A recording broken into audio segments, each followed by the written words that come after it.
खबर आजमगढ़ से है, जहां मुख्यमंत्री आवास योजना के तहत आजमगढ़ जिले में गरीब और आवासहीन परिवारों को पक्का घर उपलब्ध कराने का अभियान तेजी से आगे बढ़ रहा है।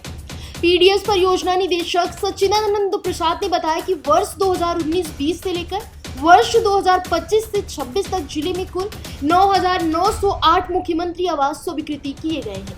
इनमें से 97.3% आवासों का निर्माण कार्य पूरा हो चुका है और अधिकांश लाभार्थी अपने ही घरों में निवास कर रहे हैं। उन्होंने बताया कि चालू वित्तीय वर्ष 2025 और 26 में जिले को 1922 आवासों का लक्ष्य प्राप्त हुआ है।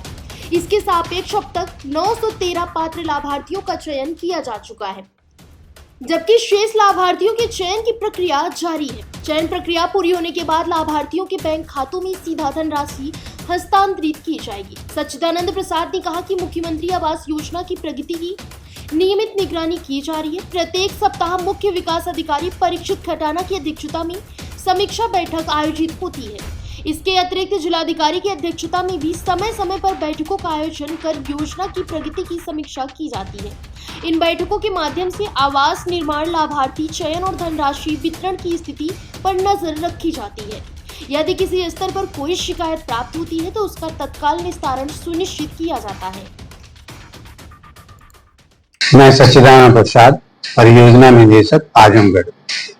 19-20 से लेकर 25-26 तक हमने 9,908 आवास, मुख्यमंत्री आवास यहाँ पे दिए हैं, जिसमें से 97.34% प्रगति हो चुकी है। इतने आवास बन चुके हैं, लाभार्थी निवासरत हैं अपने आवास में। इस वित्तीय वर्ष में हमको 1922 का लक्ष्य मिला है, जिसमें से हमने 913 का अब तक चयन कर लिया है। चयन की कार्रवाई प्रगति पे है। शीघ्र ही चयन की कार्रवाई पूर्ण होते ही धनराशि उनको स्थानांतरित कर दी जाएगी। तो इसकी मार्जिन किस तरह दिख रही है? जो बिचौलिए लेकर तमाम अफवाहें फैलती हैं, पैसे लेके प्रधान की पैसे ले, उसकी किस तरह से आप देख रहे हैं? इसमें समय डेली मतलब प्रति वीकली जो हमारा समीक्षा बैठक होती है सीडीओ साहब की अध्यक्षता में, और मंथली डीएम साहब की अध्यक्षता में बैठक होती है। उसके माध्यम से हम लोग इसको प्रोग्रेस पे मॉनिटर करते हैं और कहीं पे शिकायत आने तो त्वरित कार्रवाई करते हैं।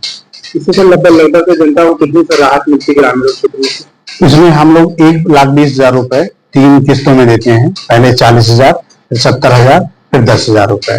और मनरेगा में 90 मानव दिवस की मजदूरी का भुगतान भी किया जाता है। कितने प्रतिशत काम हो चुके हैं आवास? 97.37%, 34% अभी तक आवास पूर्ण हो चुके हैं, मुख्यमंत्री आवास।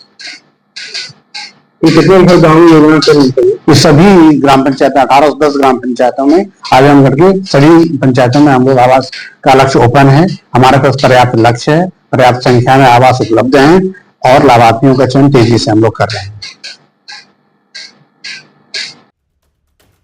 फिलहाल इस खबर में बस इतना ही।